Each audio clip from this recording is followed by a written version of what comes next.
In this TeamWork 5 Manager tutorial, I'm going to show you how to delete a shipped bid. To do that, go to your top menu bar and click on TeamWork.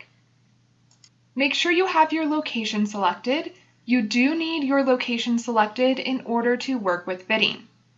Then choose Bidding. Select the shipped bid you would like to delete. I'll choose this one. Then go to your new top menu bar and choose Setup.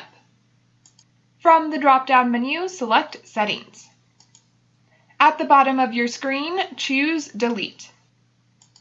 TeamWork 5 is going to make sure you do want to delete this shipped bid. If you don't, click Cancel. I do, so I will choose OK. And now that shipped bid has been deleted. That's how you can delete shipped bids in TeamWork 5. Check out the next video to learn how to add employees to a shipped bid.